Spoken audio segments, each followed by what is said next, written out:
Tonight, let the noise of the day drift away. Imagine a cold northern sky filled with quiet stars, where ancient forests whisper in the wind and the great halls of Asgard glow softly in the distance. There, an old traveler wrapped in a blue cloak walks silently beneath the branches of Yggdrasil. His name is Odin, and this is his story. In the beginning there was nothing, and yet even nothing had a quality to it.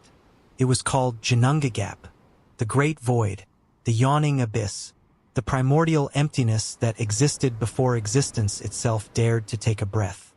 Imagine the deepest possible silence you have ever known, the silence of a snowfield at midnight, when not even the wind stirs and the whole world holds its breath. Now multiply that silence until it has no edges, until it stretches in every direction without limit, until even the concept of direction loses its meaning. That was Ginnungagap. Not darkness exactly, not light either, just the vast, patient, dreaming potential of all things not yet made. But even within that primordial stillness, something was stirring at its edges. Far to the north, where Ginnungagap met its northern boundary, there existed the realm of Niflheim, a world of mist and ice and creeping cold, a place where rivers older than time itself flowed outward from a spring called Hvergelmir.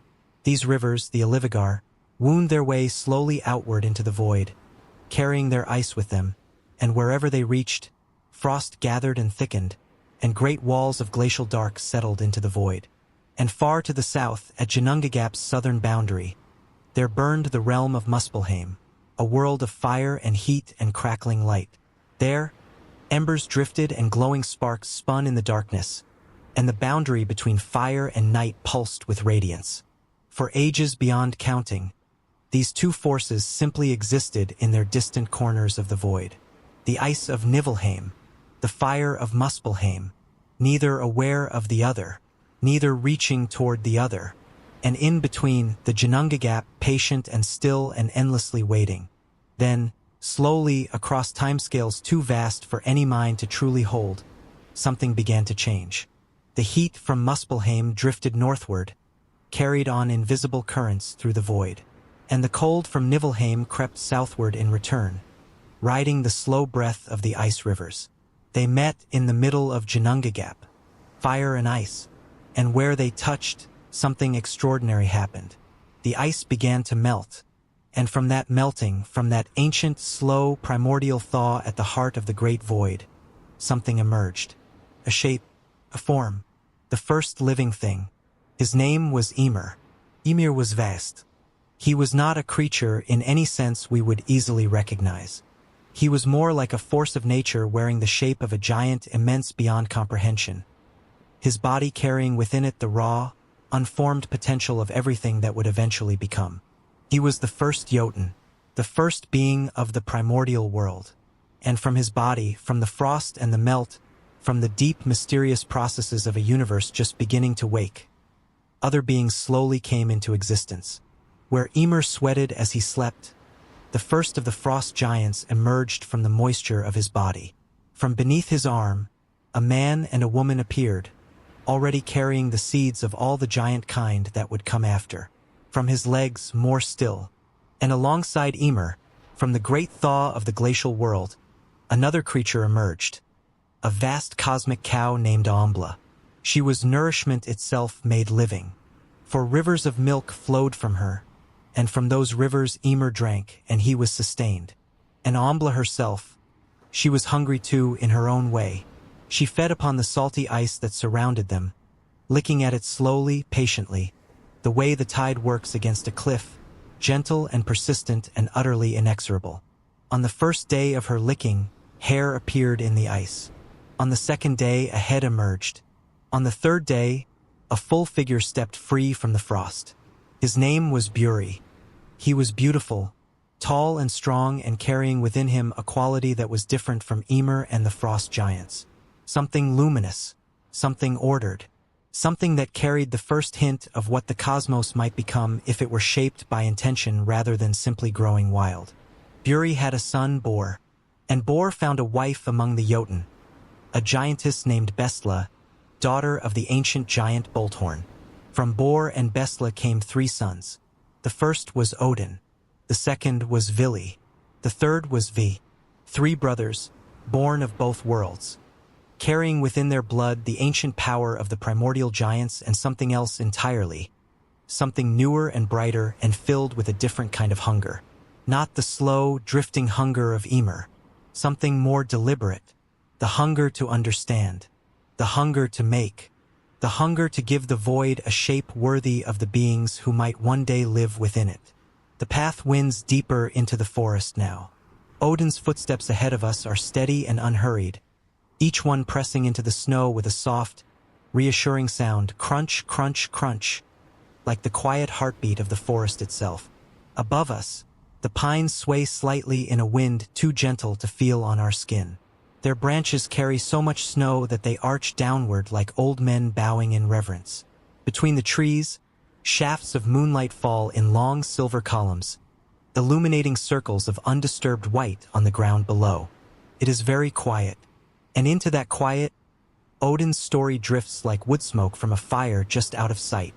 When Odin and his brothers were still young in the way that the first morning of the world is young, full of rawness and potential and a kind of barely contained power, they looked upon Ymir and they felt the weight of what needed to be done.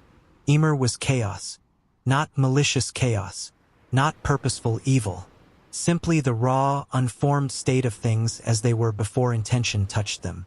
The world as it existed under Ymir's dreaming was not yet ready to hold life in any meaningful sense. It was formless, dangerous, a place where frost and fire and giant kind moved without order, without purpose, without the possibility of meaning. And so the 3 brothers acted. What they did not do lightly. Not yet a place where meaning could take root and grow. Along the edge of the forest, the trees thin slightly, and between the pines we can glimpse a broad meadow, its grasses buried under a smooth blanket of snow that glows faintly in the moonlight.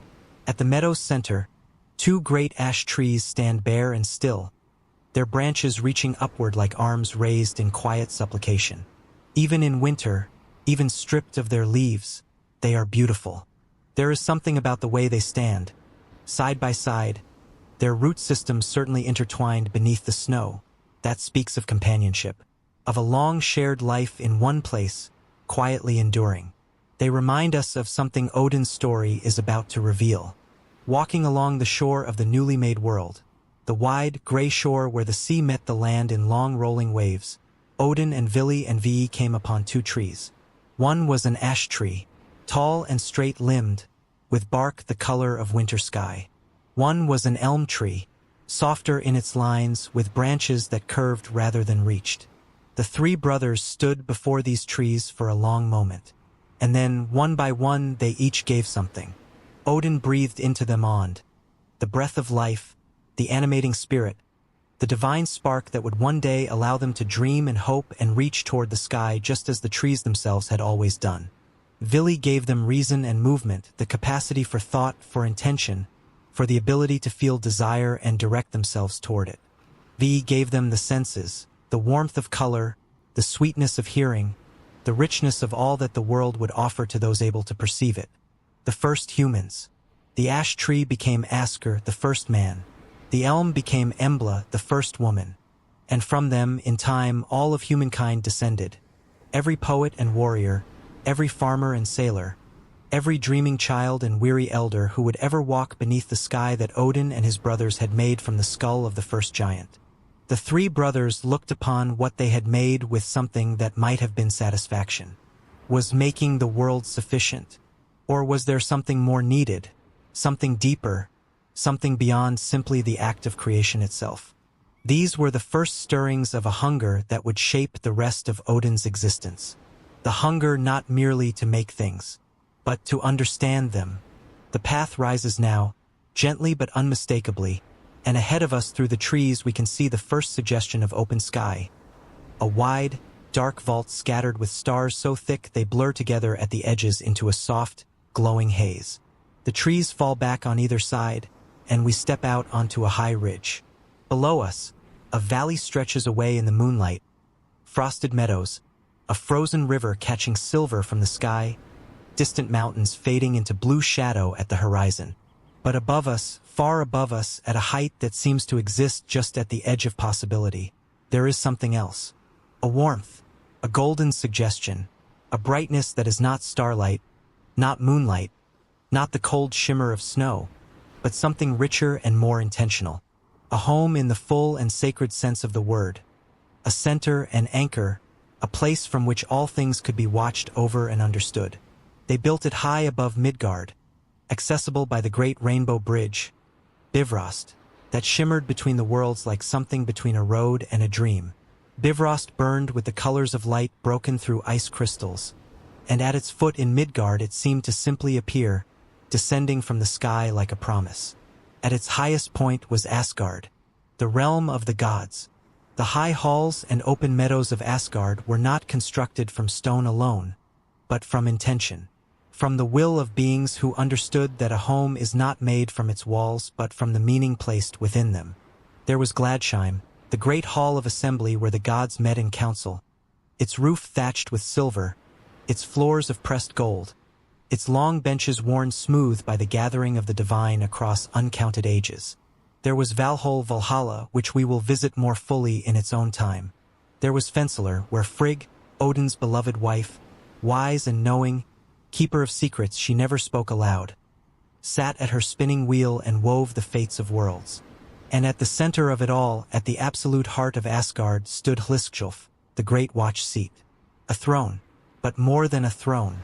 From Hliskjolf, the one who sat upon it could see all 9 realms. Every mountain, every valley, every settlement of dwarves beneath the earth, every ship sailing on any sea, every fire in every longhouse, every dream dreamed in every sleeping mind. It was the seat of ultimate perspective. And it was Odin's. He sat upon it often, not to rule, not to command, not to exercise power over what he saw, but to watch, to learn, to understand. Hold that breath for just a moment, and breathe out.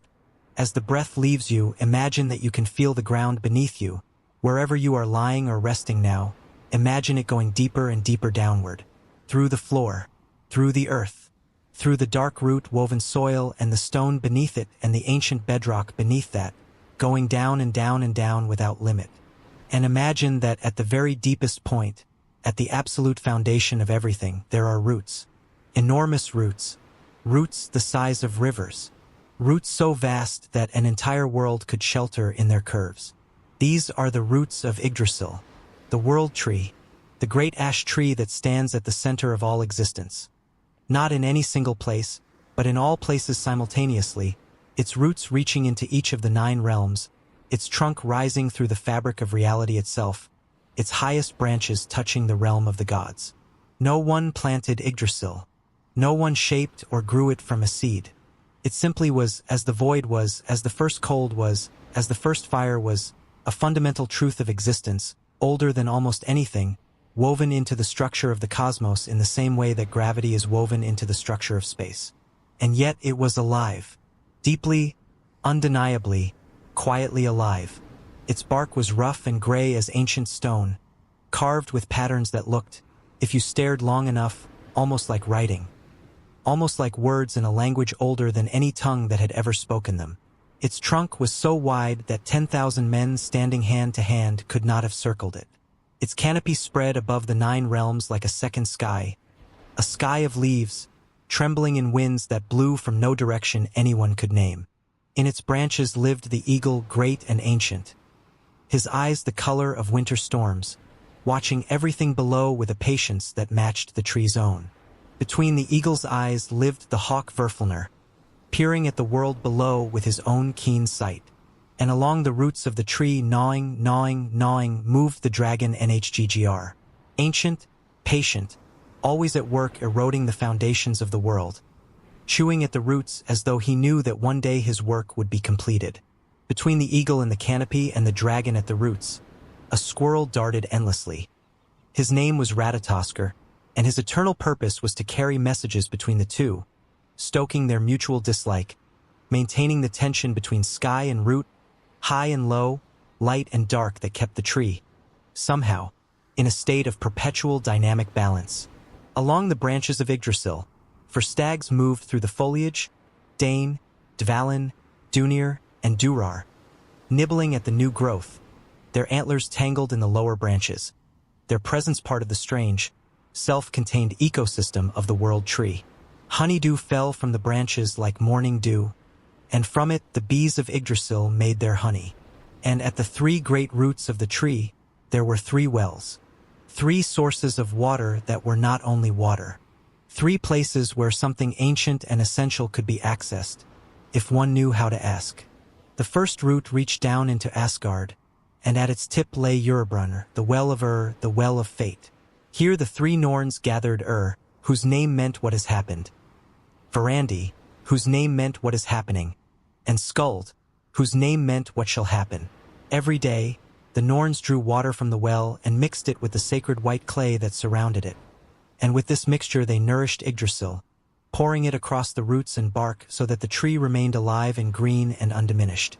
And as they worked, they wove great tapestries of fate that stretched in all directions, the threads of every life, every choice, every consequence, all woven together into a fabric so vast that no single pair of eyes could ever take it all in. The second root reached down into Jotunheim, the realm of the giants, and at its tip lay a different well, Mimisbrunner, the well of Mímir, the well of wisdom, and it was to this well that Odin's story now turns. The path curves away from the ridge and back into the trees, descending now, gradually, gently, through pine forests so old and dense that the moonlight can barely filter through. The air here is different, stiller, heavier with the scent of ancient resin and cold earth. The snow on the ground is undisturbed in this part of the forest.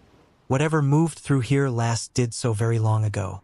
Odin walks ahead of us with something new in his gait, a purposefulness, a subtle tension that was not there before. His staff taps with a slightly different rhythm. His shoulders are set. He knows where he is going, and he knows what it will cost. Mímir was ancient even by the standards of the gods. He was not counted among the Aesir and not among the Jotun. He was something else entirely, something that had perhaps always simply existed, as the well over which he kept watch had always existed. Mimisbrunner, the well of Mímir. It lay at the foot of one of Yggdrasil's three great roots, in the shadowy lands at the border of Jotunheim, in a place where the soil was dark and root-heavy and the light seemed to arrive having already traveled too far. Around the well's edge, the earth was wet with the overflow of its water, and in that moisture grew things that had no name, mosses and ferns and pale growths that leaned toward the well as though drawn by something they could feel but not articulate. The water in Mimisbrunner was not ordinary water. It had absorbed the wisdom of all ages, every experience ever had, every truth ever learned, every pattern ever perceived, every secret that the cosmos held about its own nature. The water carried all of this within it, quietly, patiently, the way the deep ocean carries salt. Not as something separate, but as part of its essential nature. To drink from Mimisbrunner was to receive, in an instant, access to the deepest understanding available in any of the 9 realms. Odin had known about this well for a long time. He had thought about it from Hliskjolf as he surveyed the realms. He had asked about it of travelers and wanderers who passed through Asgard. He had turned it over in his mind the way one turns over a beautiful and complicated stone found on a shore, examining it from every angle, feeling the weight of it. The wisdom he already possessed was immense. But the wisdom of Mimisbrunner was something else entirely. And Odin, who had never been satisfied with almost enough, who had never been content to stand at the edge of understanding and call it close enough, Odin began the long journey to the well. He descended from Asgard. He crossed through Midgard, perhaps stopping briefly at a remote farmstead, perhaps exchanging a few words with a shepherd on a hillside, his great hat and cloak making him look simply like a traveler of advanced age and unusual stillness. He crossed into Jotunheim, that vast and wild realm where the land itself was older and stranger and the rules that governed Midgard felt more like suggestions. And he came at last to the place where Yggdrasil's root curved down into the earth, and there beside it, still and deep and carrying its immense cargo of knowing, was the well. Mímir sat beside it. He looked up at Odin without surprise. There is a quality to meetings between beings of great power and age, a recognition, a mutual understanding that does not require small talk or preamble. They regarded each other for a long moment in the quiet of the root-heavy air. Odin spoke first. He wished to drink from the well. Mímir's answer was simple. Yes, but there is a price. Every seeker who has come to Mimisbrunner has paid a price. Wisdom that costs nothing is worth nothing. The sacrifice is not punishment, it is transformation. One cannot hold the wisdom of all ages while remaining entirely unchanged by it. Something must be given in exchange. Something real. Something that cannot be reclaimed. Odin considered this. He understood it.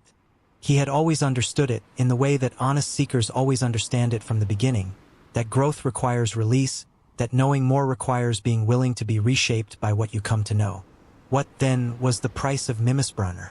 An eye, one of Odin's own eyes, given to the well, cast into its depths, to remain there forever, resting on the floor of that ancient pool, giving something of the All-Father's own substance to the water in exchange for the understanding the water carried.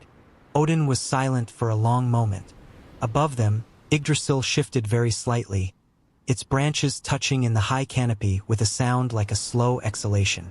And then Odin reached up and gave his eye. The forest around us is very quiet now. A single raven passes overhead, its wing beats soft and deliberate in the cold air, and then is gone. We do not linger on the moment of sacrifice. It is not necessary to. What matters is not the act itself but what it meant. Odin gave his eye willingly, not reluctantly, not with resentment, but with a clear-eyed, one might even say single-eyed recognition that this was the price of what he sought, and that what he sought was worth the price. This is one of the oldest and most important truths in Norse wisdom, and it was Odin who embodied it most completely. Nothing of real value comes without cost. The greatest understanding requires the deepest sacrifice. To see further, you must sometimes give up something of the way you were seeing before. Mímir filled a horn from the well and offered it to Odin.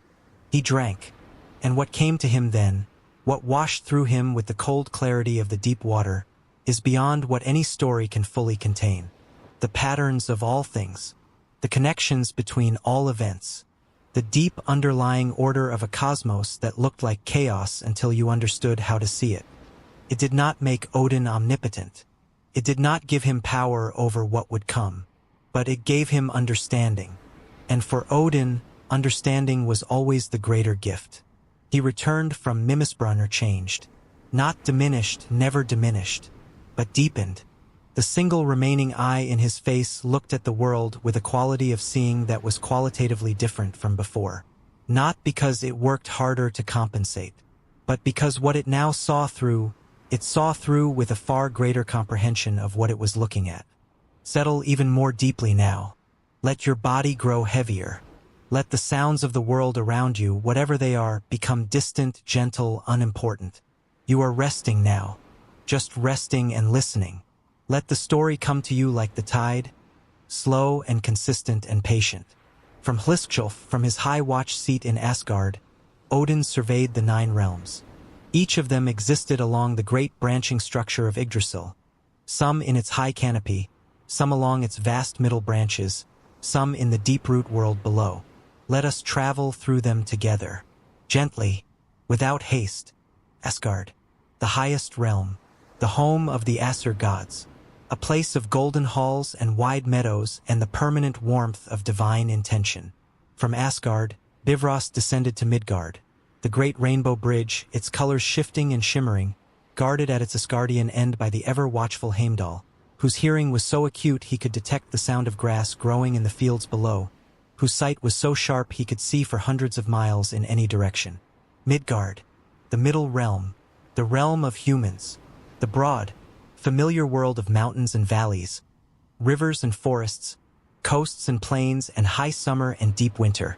It was surrounded by a vast ocean, and in the deeps of that ocean, coiled so tightly that he could grip his own tail in his jaws, rested the great Midgard serpent Jormungandr, son of Loki and the giantess Angerboa, grown so enormous over the ages that the entire world ocean was within his coils. Vanaheim, the realm of the Vanir gods, the other family of deities, older in some ways than the Aesir, associated with fertility and the sea and the slow wisdom of the natural world. The Vanir and the Aesir had long ago made peace after a great conflict, exchanging hostages to seal their alliance. From Vanaheim came Njrr, god of seafarers and the coast. His son Freyr, lord of sunshine and growing things, and Freyr's sister Freya, who was among the most powerful of all the gods, skilled in the magical art called seer, keeper of half of all those who fell in battle. Jotunheim, the realm of the giants, not merely giants in the sense of great size, though they were that, but giants in the sense of primordial forces, beings that predated the ordering of the world and in some ways still embodied its wildness. The mountains of Jotunheim were the highest mountains anywhere. Its rivers were the fiercest. Its winters were the most absolute. And yet within Jotunheim there was also wisdom, deep and ancient and differently shaped than the wisdom of Asgard. Many of the giants were, in their own way, as thoughtful and perceptive as any god, and Odin himself had more than one ancestor among their kind. Niflheim, the realm of primordial ice and mist, from which the cold rivers of the First Age had flowed outward into Ginnungagap. It was here that Nastrand lay, shores of the dead, the cold country, and within Niflheim, at its very center, was another realm entirely, ruled by a being whose name was also her purpose, Hel. Helheim, the realm of the dead who came to Hel, not those who fell in battle, but those who died of age or illness or simply the natural ending of things. Hel received all these souls with a quality that was neither warmth nor cruelty, simply reception. She was daughter of Loki, and she was herself two-natured, one side of her body living, one side pale as death. Her hall was called Eljudnir, misery, and her plate was called hunger, and her knife was famine. But within those cold halls there was also a kind of rest. The dead of Helheim were not tormented. They simply were. Quieter than they had been in life, slower, dimmer perhaps, but present and at peace in their own way. Svartalfheim, the realm of the dark elves, or, as they are perhaps better understood, the dwarves, masters of craft beyond imagining. They lived in the tunnels and forges deep beneath the world's surface, and from their workshops came the greatest treasures of the 9 realms. The spear Gungnir, which would become Odin's own weapon, the great hammer Mjolnir, which would become Thor's, the ship Skidbladnir, large enough to carry all the gods yet capable of being folded small enough to fit in a pocket, the golden hair of Sif, the binding Gleipnir that would one day hold the great wolf Fenrir. Alfheim, the realm of the light elves, beings of luminous quality, associated with light and beauty and the gentler aspects of the natural world. They were, in some traditions, almost indistinguishable from the gods in their radiance, and the realm they inhabited shared something of Asgard's warmth while remaining distinctly its own place. Muspelheim, that ancient realm of fire in the far south, as old as the universe itself, home to the fire giants and ruled by the being called Searcher, whose name meant the swarthy one, who carried a flaming sword that would, in the last days, burn even the world tree. His fire was the fire that had been there since before anything else, and it would be there, perhaps, after everything else was done. These were the 9 realms. 9 worlds strung along the branches and roots of Yggdrasil like lanterns on a dark road, each one different, each one necessary, each one connected to all the others through the great body of the world tree. Odin knew all of them. He had traveled to many of them. He would travel to more. But there was still one thing Odin sought that no journey to any realm had yet provided. A language, a structure for understanding itself, a way of writing wisdom down so that it could be shared, preserved, communicated across time. And for this, he would make the greatest sacrifice of all. The stars have shifted overhead. The winter sky has rotated slightly on its axis, as it always does through the long, cold hours of a clear night, and new constellations have risen in the east while familiar ones have dipped toward the western horizon. Odin has stopped walking.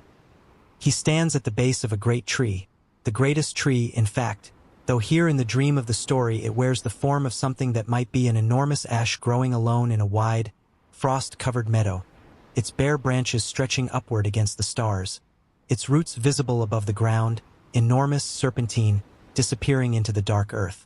He stands looking up at it for a long time, and then he climbs. What Odin did next is one of the most extraordinary acts of seeking in all of human mythology. He climbed Yggdrasil, and when he had climbed as high as he could go, he hung himself upon the tree. not by accident, not by the force of another, by choice. He hung from the world tree for 9 days and 9 nights, the number 9 sacred in Norse understanding, the number of realms, the number of worlds, a number that meant completeness of a certain kind. He hung without food or water, without aid from any other being. He had wounded himself with his own spear, Gungnir, that masterwork of dwarven craft, to complete the nature of the sacrifice. He hung in the cold and the darkness and the wind that moved through Yggdrasil's branches like a voice without words. He hung and he sought. He hung and he looked downward into the deep places where the roots of the tree reached into the ground, into the void, into whatever existed beneath the foundations of existence. He looked until looking became something beyond the ordinary action of an eye taking in light. He looked until his consciousness, thinned by hunger and cold and pain and the sheer weight of sustained intention, began to reach places that ordinary consciousness cannot access. And on the 9th night, in the profound darkness just before whatever might have been dawn, in that deepest hour when the mind releases the last of its ordinary certainties and becomes capable of receiving what it could never receive while full of its own certainties, he saw them, the runes, not written anywhere, not carved by any hand, not arranged by any intention other than their own. They were simply there, in the deep structure of reality. Patterns, symbols, shapes that were not merely letters or signs but were themselves pieces of how the universe was constructed. Each one carried meaning not as a label placed on something but as an actual constituent element of the thing itself. Odin seized them, reached for them with everything he had, with the absolute focused desperation of 9 days without sustenance, with every sacrifice he had made and every gift he had given, with the clarity of Mimisbrunner's water still flowing in his understanding. He cried out as he grasped them, a cry not of anguish but of discovery, the oldest sound of recognition, the sound of a mind finally making contact with something it has been reaching toward for a very long time. And then he fell, back to himself, back to the world, back to the great ash tree standing in its frost-covered meadow beneath the turning stars. He knew the runes. He knew all 24 of them. Fehu, wealth and abundance. Ura's, primal strength and endurance. Urasa's, the power of the threshold. And Sa's, divine inspiration and communication, Odin's own rune, the rune of the gods. Raidho, the journey, the long road. Kenas, knowledge, the flame of understanding. Gibo, the gift, the sacred exchange. Wonjo, joy, harmony, the blessing of belonging. And 16 more, each one a key, each one a window, each one a way of understanding something about existence that had previously been felt but not articulated. The runes were not simply an alphabet, though they would become one, and the Norse and Germanic peoples would use them to write with for centuries, carving them into wood and stone and bone. They were a cosmological system. Each rune was a way of understanding a force or pattern that ran through all the 9 realms. To know the runes was to have a vocabulary for reality itself, a way of naming the things that most people only experience as wordless feelings, as half-perceived patterns at the edge of their understanding. Odin brought the runes back from Yggdrasil the way he had brought the wisdom of Mimisbrunner, not as an external possession, but as something that had been absorbed, that had become part of how he understood and processed everything. He taught them to the gods. He taught them to the skalds, the great poets of the Norse world. And through the skalds they were taught to humankind. The runes became the foundation of Norse writing, of Norse magic, of Norse divination. Carved into amulets for protection, into spears for guidance, into the beams of houses for safety.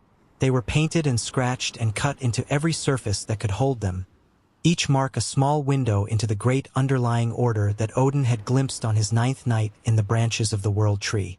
The meadow around us is very quiet now. A light snow has begun to fall. Not the heavy, driven kind, but the gentle, weightless kind. The flakes so small they seem barely to move, simply present in the air all around us in their slow, inevitable descent.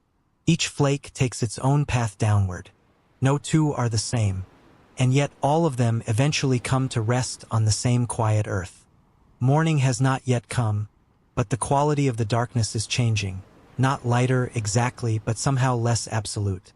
The stars overhead are still brilliant, still numerous, but there is a quality to the air that suggests the night is aware of the approaching day, even if the day is still hours away. In this between time, we walk through the forest again, and now there are birds. 2 of them, ravens. They move in and out of the trees ahead of us, their black feathers catching the moonlight in brief, blue-sheened flashes. They do not call out. They make almost no sound at all, just the soft percussion of wing beats, the occasional whisper of a landing on a snow-covered branch. They are watching Odin. He is watching them. There is a quality to the relationship between the All-Father and his ravens that goes far beyond the ordinary relationship between a person and their animal companions. These birds are not pets. They are not simply trained creatures. They are extensions of Odin himself, aspects of his consciousness, walking pieces of his fundamental nature, given form and sent out into the world to gather what he, even from Hliskjolf, cannot directly experience. Their names were Huginn and Muninn, thought and memory.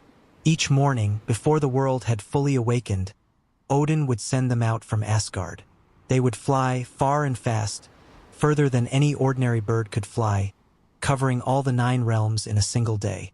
They would observe. They would listen. They would witness the events of the world, the conversations of kings and farmers and sailors and wanderers, the movements of giants and dwarves, the whispers of elves and the grumblings of the dead. And each evening, as the light faded and the torches were lit in Valhalla's great hall, the ravens would return. They would land on Odin's shoulders, 1 on each side, so familiar with their perch that they settled there without any adjustment, their talons gentle, their heads tilting toward his ear. And they would tell him everything. Everything they had seen, everything they had heard, every word spoken in council chambers and every song sung in longhouses. Every bargain struck and every promise broken, every child born and every elder's last breath.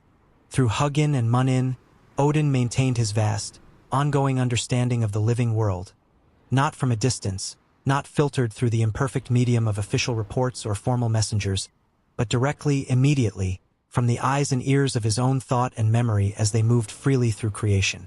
But it was Muninn memory whose loss Odin feared more. He once said so, quietly, in one of those rare moments of spoken vulnerability that made him feel more real than his power ever did. I worry more for Muninn than for Huginn when they are away. Thought, one can perhaps recover. New thoughts come. The mind is generative. But memory, lost memory, cannot be remade. What is forgotten is not simply absent. It is gone. And without memory, even the greatest wisdom becomes disconnected from itself. A library whose contents cannot be located, a map without any landmarks. Odin understood, better than anyone, that memory is not a luxury. It is not nostalgia or sentimentality. Memory is the foundation of all understanding. Without memory of where you have been, you cannot know where you are. Without memory of what you have learned, each day begins from nothing. Without memory, there is no story, only isolated moments, unconnected, untethered, dissolving as quickly as they form. This is why the Norse tradition valued its skalds so deeply, those poet-scholars who memorized the great myths and genealogies, who carried in their trained minds the entire weight of a culture's collective story. They were living Muninn, walking memories that preserved what might otherwise be lost to time. The 2 ravens settle ahead of us on a frost-covered branch, their dark eyes gleaming. They look at us for a long moment. Then they look at Odin. He nods almost imperceptibly, and they take flight again. 2 dark shapes against the pale winter sky, spiraling upward until they are lost among the stars. The forest opens again onto a wide clearing, and at its center a fire burns. Not a large fire, not a roaring celebration of flame, but a small, steady, carefully tended fire of the kind that burns for warmth and nothing else. Odin sits beside it. He sits on a fallen log, his staff resting across his knees, his single eye reflecting the firelight. His wide-brimmed hat is low over his face. And on either side of him, large as small horses but carrying themselves with a quiet, wolf-specific grace, are his wolves. Geri and Freki. Their names mean, roughly, the ravenous ones, but watching them now, resting in companionable silence beside the fire, the word seems less accurate than it did in the telling. They are still these wolves. Their great heads rest on their enormous paws.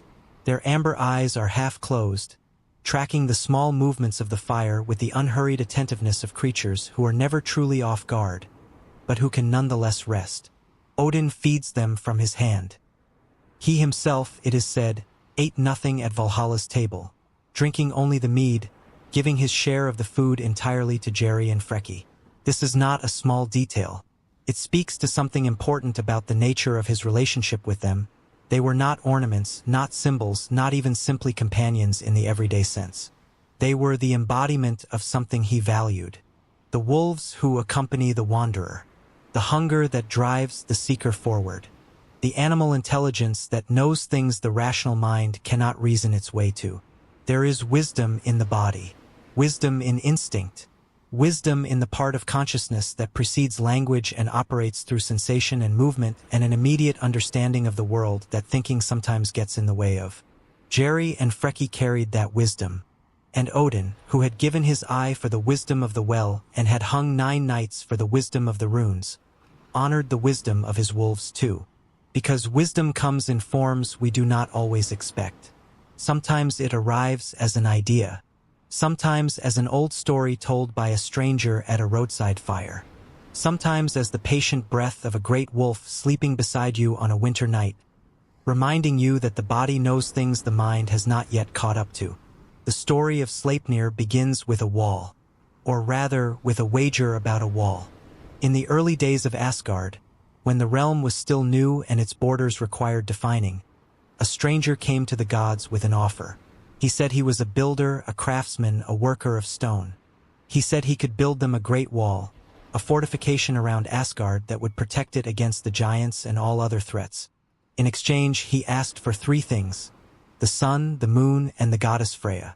The gods consulted among themselves. These were, of course, impossibly steep terms. No one expected him to succeed. But there was one among the gods, Loki, the trickster, whose mind always moved in the complicated directions others did not follow, who proposed a counter-offer. The builder could have his prize, but only if he completed the wall within a single winter, starting at the first day of winter, completing by the first day of summer. And he could use no help from any other person. The builder agreed. He had one condition of his own. He was allowed his horse. Loki agreed. What could a horse do? The horse's name was Svaelfari, and it was extraordinary. A stallion of such strength and speed that it could move stones the size of houses as if they were pebbles, working through the night while the builder shaped and fitted them by day. The wall rose with terrifying speed.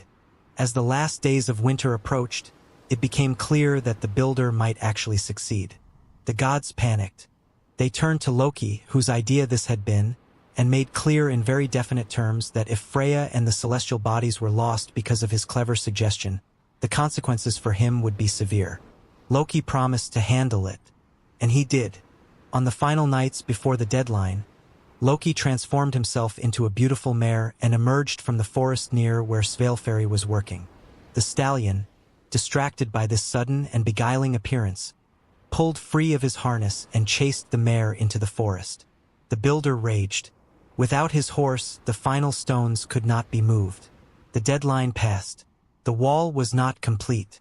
The builder revealed himself then for what he truly was: a Jotun, a giant, who had hoped to trick the gods. Thor dealt with him swiftly, but Loki had disappeared into the forest with Svaelfari. He returned months later, looking somewhat different, thinner, with a quality of having been through something significant. And he was not alone. Beside him walked a foal unlike any horse ever seen in the 9 realms. 8 legs. For where the front legs should be, for where the back legs should be, perfectly formed, perfectly coordinated, moving in a smooth and powerful gait that seemed to defy the normal mechanics of locomotion. This was Sleipnir, son of Svaelfari and Loki in mare form. Loki gave Sleipnir to Odin, and Odin accepted this gift with an appreciation that grew deeper with every passing age. Sleipnir was the finest horse in any of the 9 realms. He could travel over any terrain, through water, through air, across the Rainbow Bridge, into realms that ordinary horses could not enter. His 8 legs allowed him to move in directions that 4-legged creatures could not manage, across the boundary between the living world and the dead, between Midgard and the realms below. When Odin rode Sleipnir, he rode everywhere. He rode to the edge of Hel's domain. He rode between the branches of Yggdrasil. He rode across the sky above Midgard on stormy nights, at the head of the wild hunt. A procession of the divine through the winter darkness that left behind the feeling of having been visited by something enormous and ancient and simultaneously dangerous and protective. Sleipnir's gray coat and flowing mane, his 8 synchronized legs moving in their remarkable pattern. This is one of the most distinctive images in all of Norse mythology, and it carries within it something important. The extraordinary is often born of unexpected circumstances. The most powerful gifts sometimes arrive in ways that cannot be planned or anticipated or understood from within the ordinary framework of how things are supposed to happen. Odin, who had sought wisdom through sacrifice and intention and sustained effort, received Sleipnir through the twisting, sideways gift of Loki's chaos, and it was Sleipnir who carried him furthest. There is a mead hall somewhere in the story of the Norse world, not Valhalla, though Valhalla has its mead, that is unlike any other. Its mead was brewed from something extraordinary. At the time when the Aesir gods and the Vanir gods ended their ancient conflict, they sealed the peace with a ritual. All the gods gathered and spat into a great vessel, their combined divine substance mingling to create something new. From this mixture they shaped a being. His name was Kvasir. Kvasir was the wisest person who had ever existed. His wisdom not accumulated through sacrifice and seeking as Odin's was, but inherent, fundamental, woven into his very substance as a being created from the mingled inspiration of all the gods together. He wandered the 9 realms answering questions, and it was said that no question was too difficult for him. He had an answer for everything, and his answers were always true. But Kvasir's story ended early, and through that ending something remarkable entered the world. 2 dwarves, Fjalar and Galar, invited Kvasir to their home and killed him, catching his blood in 2 vats called Sun and Ban and a kettle called Rurir. They mixed his blood with honey and brewed from it a mead, the Mead of Poetry. Those who drank from it received the ability to speak with wisdom and beauty, to compose verse and tell stories in ways that reached the listener at a depth beyond ordinary communication. The mead was inspiration itself made liquid, the divine gift of creative understanding captured in a vessel. Through a long and complicated chain of events, involving giants, a mountain carved hollow, a beautiful giantess named Gunnel who guarded the mead for her father, Odin eventually retrieved it. He came to the mountain Nidjorg in the form of a serpent, having bored his way through the stone with an auger called Rethi. He spent 3 nights with Gunnel, who in exchange allowed him 3 drinks of the mead. 3 drinks. But Odin's drinking was not as others drink. In 3 draughts he drained all 3 vessels completely. Then he transformed himself into an eagle and flew for Asgard as fast as his great wings could carry him, with the Mead of Poetry in his chest, pursued by the giant Suttungr also in eagle form. He made it. Landing in Asgard, he gave back up the mead, to the gods, and to those among humanity whom he chose to receive it. The poets, the skalds, the storytellers, the ones who would carry the myths forward through time, who would compose the verses that preserved the stories, who would stand at the hearth of the longhouse and give voice to the deepest truths of the culture in forms beautiful enough to be remembered. The Mead of Poetry is why language, at its best, does more than convey information. Why the right poem can reach something in a listener that 1,000 factual sentences cannot touch. Why stories, told well, enter us in a way that changes how we see. This is Odin's gift, not only wisdom, but the vehicle through which wisdom can be shared. The fire has burned lower now. The clearing around us is very still. The snow has stopped falling, and the world has that particular quality of clarity that arrives after fresh snowfall. Every surface clean and precise, every shadow sharply defined, the sky overhead a deep, cold blue-black scattered with stars so bright they look close enough to reach. Odin is no longer sitting by the fire. He is walking again, but differently now. The wide-brimmed hat is pulled lower. The dark cloak is wrapped closer. The great staff is in hand, and the walk is slower, more deliberate, more characteristic of someone of advanced years than of a god of immeasurable power. Because that is how he wanted to appear. One of the most beloved aspects of Odin in Norse mythology is his habit of descending to Midgard in disguise. He went as an old man, a traveler, a stranger at the door. a wanderer who arrived at the long table of a farmstead or the smoky hall of a king and asked, simply, for a place to sit and a cup to drink from. He used many names: Grimnir, the masked one; Gangleri, the wandering one; Herbar, graybeard; Vegtamr, wayfarer.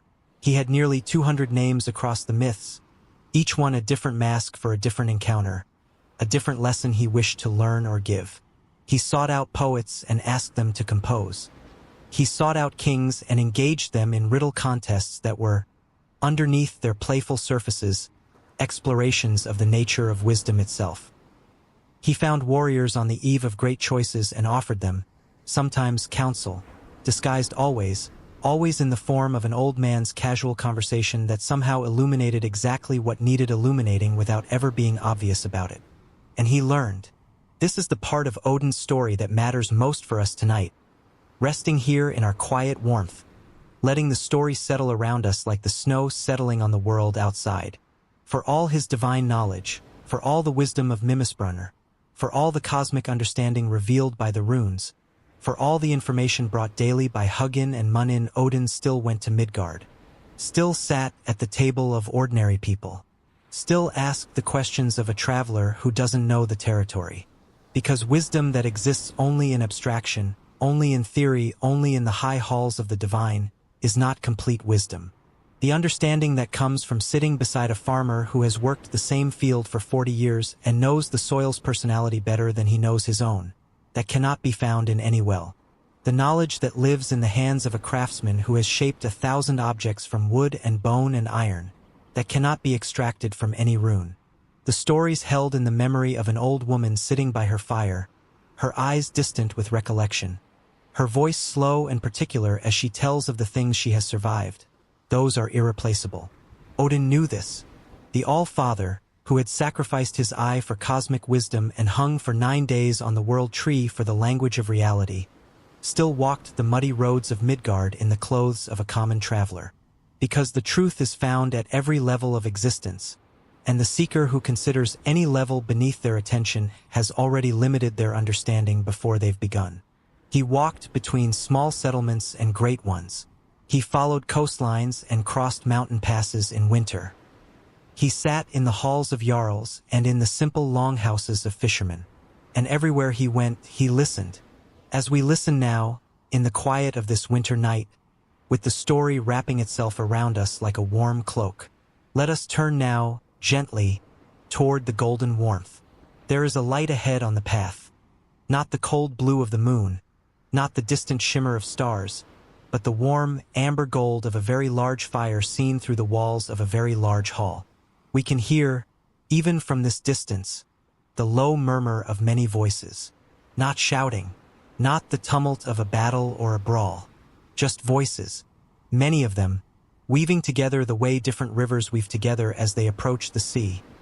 Each one distinct, each one carrying its own particular sound, but together forming something harmonious and deep. We are approaching Valhalla. Valhall, the hall of the slain, though that translation misses something important in the original feeling of the word. The honored dead, the chosen, the ones who had lived bravely, died in the warrior's way, and been selected from the field of battle by the Valkyries to come here. The hall itself was immense. 540 doors, wide enough for 800 warriors to walk through abreast. Its roof was thatched with golden shields that glinted in the light of the great fires burning within. The rafters were spears. The walls hung with armor. And within it, at the long, long tables that stretched away from the high seat at one end, the Einherjar feasted. The Einherjar, the warrior souls who had been gathered here, brought by the Valkyries to wait for Ragnarök. But that is getting ahead of ourselves. For now, for this night, let us simply be in Valhalla as it was on an ordinary evening, which was not so ordinary at all. The mead here was provided by a goat called Ern, who grazed on the leaves of a tree growing beside the hall and produced, from her udders, mead enough to fill a great cauldron every single day. And the food, it came from the great boar Sleipnir, who was cooked each evening and eaten, and who returned to life each morning, whole and ready to be served again. There was never hunger in Valhalla, never thirst. The light of the great fires filled the hall with a warmth that the Norse winter, The deep, howling, uncompromising Norse winter could not diminish. And the Einherjar told their stories. This is the part of Valhalla that matters tonight. Not the fighting that happened during the days, the training and mock battles that kept the warrior souls ready for the final conflict, but the evenings. The evenings in Valhalla were for remembrance. Each warrior carried with him his story, the story of the life he had lived, the battles he had fought, the people he had loved, the journeys he had taken. And in the great hall, around the fires, they shared these stories with each other across the ages. A Viking who had died 300 years ago might sit beside a warrior who had died that same week, and they would talk, comparing the worlds they had known, the chieftains they had served, the coastlines they had sailed. It was a living library, an archive of human experience that stretched back further than any written record. Odin presided over all of it from the high seat, watching the hall with his single eye. The Valkyries moved among the tables, refilling horns, present and purposeful. The ravens landed and took off from the high beams. Valhalla was not peaceful in the way that sleep is peaceful. It had too much energy for that, too much vitality. But it had its own quality of completion, of earned rest, of a place where the struggle of mortality had been resolved into something more lasting. And in the middle of all of it, the mead, the fires, the stories, the ancient companionship, Odin sat and thought, and watched, and continued, as he always had, to seek understanding. Among the most striking figures moving through the Norse mythological world were the Valkyries. Their name meant choosers of the slain, and they were Odin's agents on the field of battle, though to call them merely agents is to diminish something important about what they were. They were divine beings who moved through the chaos of battle with a clarity and purpose that the combatants themselves could rarely perceive. They did not determine the outcome of wars, or not always, but they were present at every significant battle, observing, selecting, moving through the smoke and the din with a focus that was almost meditative. The warriors they chose were not necessarily the most skilled, not always the most famous, not the greatest chieftains or the wealthiest lords. They chose those who had fought with particular bravery, particular wholeness of spirit, those who had met the final extremity of battle with a quality that the Norse people valued above almost everything else, the willingness to face what cannot be avoided with full presence and unbroken spirit. The Valkyries had names that read like a poem.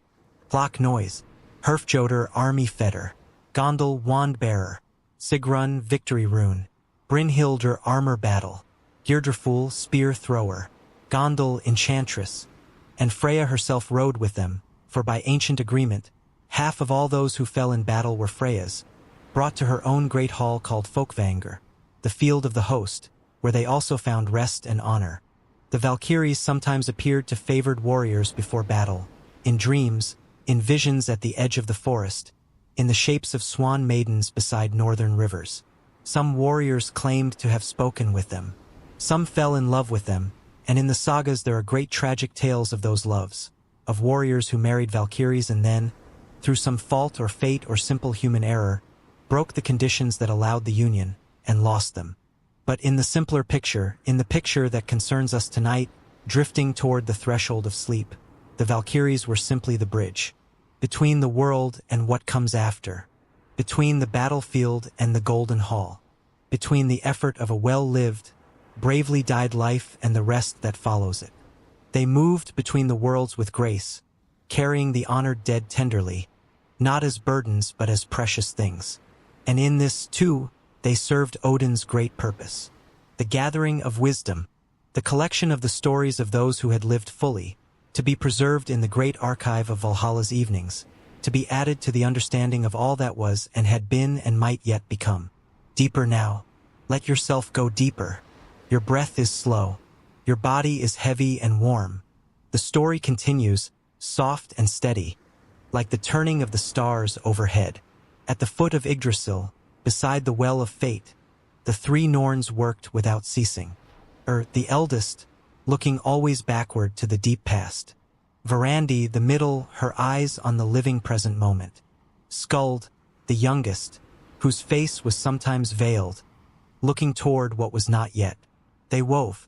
The great tapestry of fate was not a simple thing. It was not a linear script, not a predetermined story in which every event was fixed from the beginning. The Norse understanding of fate was more subtle than that. The Norns wove the conditions. They set the threads. They established the tensions and the possibilities, the patterns within which events would occur. But the specific expression of those events, the choices made within the conditions, the particular shape of a specific life navigating the structure of what had been set, that remained partially open. It was the weaving of the Norns that Odin saw when he drank from Mimisbrunner. It was the weaving of the Norns that the runes he discovered illuminated. And it was the weaving of the Norns that contained the prophecy that would shape the rest of Odin's existence with a weight unlike any other. Because the Norns' tapestry contained, woven into its deepest patterns, the truth of Ragnarök. And Odin knew it. The fire has burned to embers. Outside the circle of its warmth, the forest is very cold and very quiet and very still. Odin sits on his log, his wolves sleeping on either side of him, his ravens somewhere in the trees above, and he is still. This is the hardest part of the story, not because of what it contains, but because of what Odin did with what he knew. The Norse cosmos was not eternal. The myths were very clear about this. The world that Odin and his brothers had shaped from the body of Ymir, the world tree whose roots reached into 9 realms, the golden halls of Asgard and the cold depths of Helheim, all of it was moving inexorably and without the possibility of reversal toward an ending. Ragnarök, the doom of the gods, the twilight, the Valva, the great seeress whose vision the poem Völuspá records, described it, the great wolf Fenrir, bound now on an island by the ribbon like binding called Sleipnir, would break his chains. Jormungandr, the world serpent, would rise from the ocean that held him, and the seas would overflow the land. The ship Naglfar, made from the nails and hair of the dead, would sail from the east, carrying Loki, who would have broken free of his own long imprisonment, and his crew of giants. The fire giant Surtur would ride from the south with his flaming sword. Heimdall would sound the Gjallarhorn, the great warning horn, and its call would be heard across all the 9 realms. The great battle would be joined. Thor would fight Jormungandr and defeat the serpent, but fall from the venom that Jormungandr released in dying, taking 9 steps and then falling. Freyr would fall to Surtur, having long ago given away his great sword in exchange for the love of the giantess Geri, and being without it at the last. Tyr would fall fighting the great hound Garm who guarded Hell's gates. And Odin, the All-Father, the Seeker, the one who had sacrificed more for wisdom than any other being, would face Fenrir. The great wolf would swallow him. And then Vidar, Odin's son, would avenge his father, killing Fenrir. But Odin would be gone. After the battle, Surtur's fire would spread across the world. The sky would darken. The earth would sink into the sea. The stars would be extinguished. And then, in the deepest movement of the Norse mythological vision, the movement that separates it most completely from a simply tragic worldview, the earth would rise again from the waters. New and green, unspoiled. The surviving gods Vidar, Vali, Ymir and Magni, Thor's sons, Balder returned from Hel, would meet on the field where Asgard had stood, and begin again. The world would be remade. And here is what makes Odin's story both the saddest and the most beautiful in all of Norse mythology. He knew. He had seen it in the well. He had read it in the runes. He had heard it from the Valva's lips. He had asked about it wherever he traveled, sought out the wisest and oldest and deepest knowing beings in all the realms, including Mímir himself, whose head Odin preserved after the Asur-Vanir war, consulting it for counsel. He knew what was coming. He knew it could not be stopped. And yet he continued. He continued gathering the Einherjar in Valhalla, not because they could prevent Ragnarök, but because even knowing an ending was inevitable, preparing for it with the fullness of one's ability was the right and meaningful thing to do. He continued sending out Huginn and Muninn. He continued walking Midgard. He continued asking questions. He continued learning. Because Odin understood something that is perhaps the most profound single piece of wisdom in all of Norse mythology. The certainty of an ending does not diminish the value of the journey. Knowing that something will end does not mean it should not be fully entered into. The fact that the world would one day end did not make the stars less beautiful. The fact that each individual life ended did not make it less worth living fully.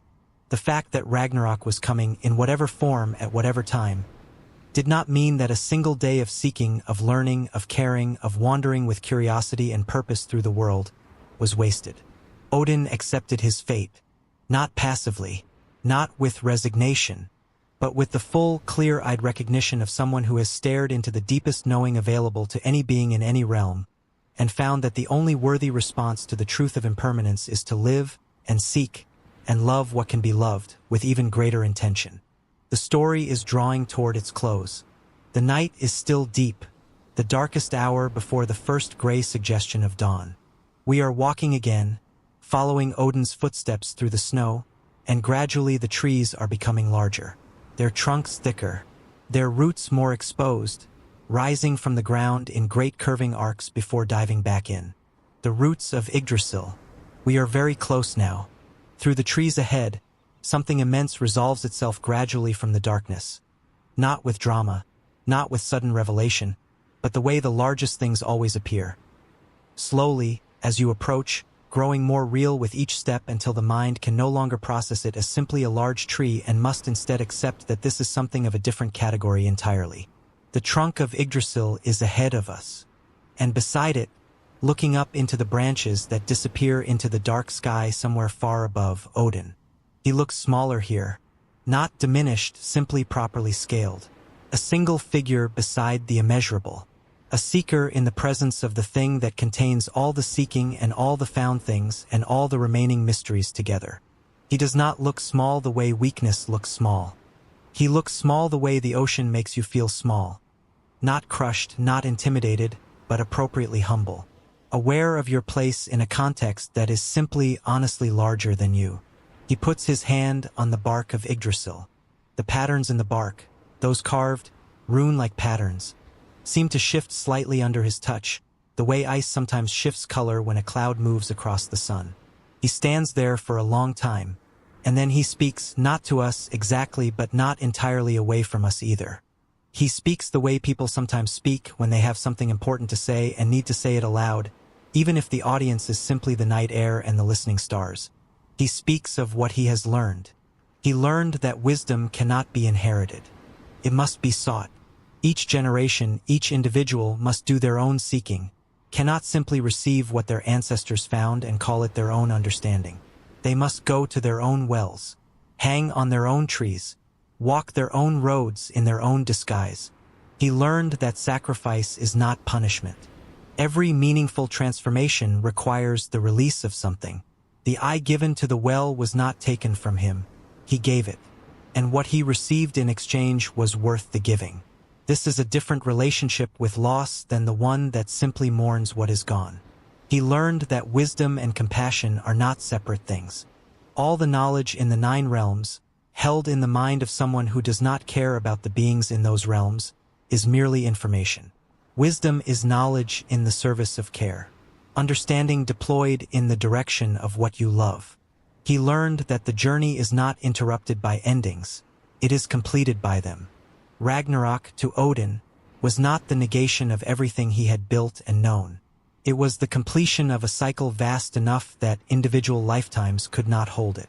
The world that would rise green from the sea after the great fire would be shaped by everything that had happened before. Every kindness, every lesson, every story told beside a longhouse fire, every rune carved into a piece of standing stone. Nothing is truly lost. Even what ends continues in what comes after. He learned that the most important thing, the thing that made the sacrifice of his eye and his 9 nights on the tree and his decades of wandering Midgard in disguise all coherent and meaningful, was this: to pay attention, to be present, to care enough about understanding to keep seeking it, even when what you find is difficult, even when what you find changes you, even when what you find tells you that some things cannot be fixed or stopped or held. To pay attention anyway, to keep seeking anyway, to remain curious and humble and present, even at the root of the world tree in the darkest hour of the night. Odin is quiet for a long time after that. The snow around him is very white. The bark of Yggdrasil under his hand is very rough and very old. Above us, somewhere in the branching canopy, invisible in the darkness, somewhere between the lowest branches and the stars, the faintest rustling of wings. Huginn and Muninn, settling in for the night. And somewhere, curling into the great roots, the warm bodies of Geri and Freki, finding their place in the cold the way wolves always find their place in the cold, completely without complaint, with a kind of graceful pragmatism. Sleipnir is nearby too, somewhere in the darkness. You can hear, if you listen very carefully, the soft percussion of 8 hooves on the frozen ground as he moves between the trees. Everything that matters to Odin is here, or is somewhere in the great branching structure of the world that he can see from his watch seat. He has given so much, and been given so much in return. Epilogue. Beneath the stars and northern lights, the night is at its deepest. Far, far above the canopy of Yggdrasil, above the highest branches, above even the realm of Asgard, the sky is doing something remarkable. The northern lights have come. They move slowly, vast, slow waves of color that shift from deep green to pale blue to a shimmering white gold that makes the stars they flow between seem, momentarily, less distant.